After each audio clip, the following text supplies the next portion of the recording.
اس کے بعد فرعون نے بنی اسرائیل کے بیٹوں کو قتل کرنے کی اور بیٹیوں کو زندہ چھوڑنے کا حکم دے دیا۔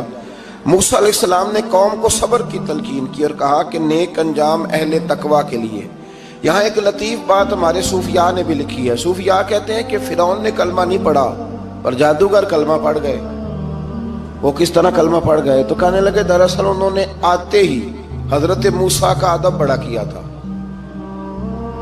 جادوگر حضرت موسیٰ کے مقابلے میں آ کے بھی ان سے کہتے ہیں کہ رسیاں آپ پہلے ڈالیں گے کہ ہم ڈالیں، آپ اصحاب پہلے رکھیں گے کہ ہم رکھیں؟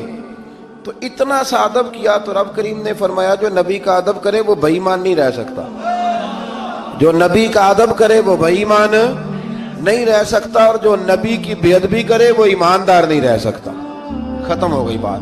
یہاں ہمارے صوفیاء نے یہ بات لکھی ہے کہ چونکہ انہوں نے آتے ہی کہا تھا کہ آپ پہلے ڈالیں گے یا ہم پہلے ڈالیں، تو حضرت موسیٰ سے انہوں نے پوچھ لیا، نبی کے پوچھے بغیر پہل نہیں کی تو اللہ نے انہیں ایمان کی دولت عطا کر۔ اللہ تعالیٰ نے فرعونیوں پر قحط سالی کا عذاب نازل کیا۔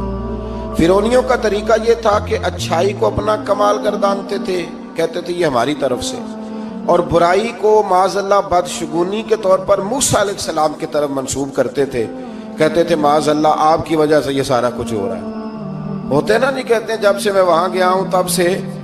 ہمارے بزرگ ایک لطیفہ بھی سنایا کرتے تھے کہ کسی زمیندار نے نماز پڑھنی شروع کی تھی تو اس کے جانور مرنے شروع ہو گئے۔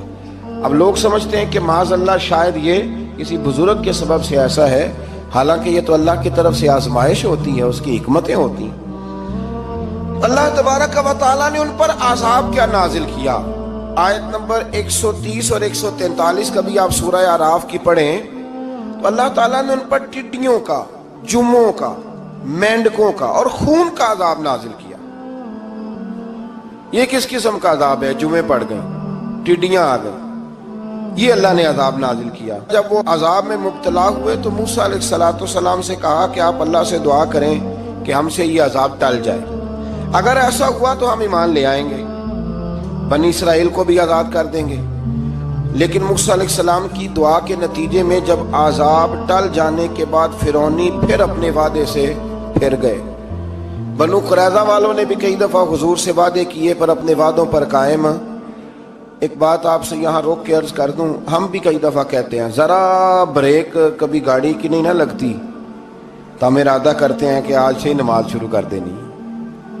ذرا طبیعت زیادہ لیل ہوتی ہے تو ارادہ کرتے ہیں نا کہ بھائی آج کے بعد ہم نے نیک، پھر کیا ہوتا ہے؟ شفا ہو گئی تو چھٹی ہو گئی۔ یہ طریقہ درست نہیں، یہ تو کفار کا طریقہ بیان کیا نا قرآن پاک نے۔ یہاں فرمایا جب اللہ تبارک و تعالیٰ نے انہیں نجات دے دی تو اپنے وعدے سے مکر گئے، تو پھر اللہ تبارک و تعالیٰ نے بنی اسرائیل کو سمندر پار کر کے ایسی قوم کے پاس پہنچا دیا جو بتوں کی پرستش کرتی تھی۔ وہ تو بچ گئے لیکن فرعونی سارے دریا کے اندر غرق ہو گئے۔ حضرت موسیٰ علیہ السلام سے کہنے لگے کہ ہمارے لیے بھی ایک خدا بنا دیجئے۔ حضرت موسیٰ علیہ السلام نے فرمایا بت پرستی کرنے والے جاہل ہیں۔ یہ بت پرست قوم کے پاس جب گئے نا بنی اسرائیل والے، بت پوجتے ہوئے دیکھا تو کہنے لگے ہمارے لیے بھی سامنے بنا کے رکھ دو۔ فرمایا یہ تو جاہل ہیں، تم انہیں دیکھ کے اثر قبول کر رہے ہو اور اپنی جاہلیت کے باعث یہ ہلاک ہونے والے بھی ہیں۔ پھر اللہ تعالیٰ نے بنی اسرائیل پر اپنی نعمتوں کا ذکر فرمایا، اور موسیٰ علیہ السلام نے اپنی قوم میں ہارون علیہ السلام کو اپنا جانشین فرمایا اور کوہ طور پر تشریف لے گئے۔ اللہ نے فرمایا وہاں آ جائیں، میں آپ کو تورات عطا کرتا ہوں۔ 40 دن کا یہ عرصہ تھا۔ موسیٰ علیہ السلام نے وہاں پہ جا کے، وہ سارا واقعہ بھی انہی آیات میں ہے کہ حضرت موسیٰ نے عرض کیا تھا کہ رب ارنی، یا اللہ میں تجھے دیکھنا چاہتا ہوں، تو فرمایا لن ترانی، تو نہیں دیکھ سکتا۔ وہ بھی یہاں اللہ نے ذکر فرمایا۔ پھر اللہ تعالیٰ نے اپنی ایک تجلی جب کوہ طور پہ ڈالی تو حضرت موسیٰ علیہ السلام تاب نہ لا سکے اور بے ہوش ہو گئے، اور پہاڑ بھی ریزہ ریزہ ہو گیا۔ اس کا ذکر بھی اللہ نے انہی آیات میں فرمایا۔ آیت نمبر 144 سے 155 تک حضرت موسیٰ علیہ السلام کو رسالت عطا کرنے، کلیم اللہ کا منصب عطا کرنے، تورات عطا کرنے کا ذکر ہے۔ آگے چل کے بتایا کہ جو متکبر لوگ ہیں نا وہ آیات الہیہ سے منہ پھیرتے ہیں، اور جو لوگ اللہ کی آیات اور قیامت کو جھٹلاتے ہیں ان کے اعمال باطل ہیں۔ پھر موسیٰ علیہ السلام کے کوہ طور پر قیام کے عرصے میں بنی اسرائیل کے زیورات سے بچڑا بنا کر اسے معبود بنانے کا ذکر ہے۔ ان میں ایک جادوگر تھا سامری، سنا ہے سلالہ میں اس کی قبر ہے۔ حضرت موسیٰ کوہ طور پہ چلے گئے تو اس نے پیچھے سے سونے کا ایک بچڑا بنا لیا، اس میں سونے کی تاریں اس کے منہ میں لگائیں، ہوا چلتی تھی تو بجتی تھی۔ اتنے کمزور عقیدے کی یہ قوم تھی کہ انہوں نے فٹافٹ ماننا شروع کر لیا، فٹافٹ ماننا، کہنے لگے یہ ٹھیک ہے۔ چنانچہ موسیٰ علیہ السلام جب واپس آئے تو قوم پر غصے اور افسوس کا اظہار فرمایا اور کہا میرے پیچھے تم نے ایسا برا کام کیا ہے۔ انہوں نے تورات کی تختیاں بھی زمین پہ ڈالیں اور اپنے بھائی ہارون علیہ السلام کا سر پکڑ کے اس سے جواب طلبی کی۔ انہوں نے کہا اے میرے ماں جائے، بڑے خوبصورت لفظ ہے قرآن پاک، اے میرے ماں جائے، اے میرے بھائی، قوم نے مجھے بے بس کر دیا اور قریب تھا کہ یہ مجھے قتل بھی کر دیتے۔ اب آپ مجھ پر سختی کر کے دشمنوں کو ہنسنے کا موقع نہ دیں، کبھی بھی دشمنوں کو اپنے اوپر ہنسنے کا موقع نہ دینا چاہیے۔ پھر آیت نمبر 151 میں موسیٰ علیہ السلام کی دعا اور کلمات استغفار کا ذکر ہے۔ آگے چل کے بتایا کہ غصہ ٹھنڈا ہونے پر موسیٰ علیہ السلام نے تورات کی تختیوں کو اٹھایا جن کی تحریر میں اللہ سے ڈرنے والوں کے لیے ہدایت اور رحمت کی بشارت تھی۔ آیت نمبر 156 سے لے کر 158 تک میں موسیٰ علیہ السلام کی دعا کا ذکر ہے، جس میں انہوں نے اپنی قوم کے لیے اللہ تعالیٰ سے دنیا اور آخرت کی بھلائی مانگی۔ اللہ تعالیٰ نے فرمایا یہ کامل نعمت میں ان لوگوں کو عطا کروں گا جو ایمان کے ساتھ تقوی بھی اختیار کریں گے۔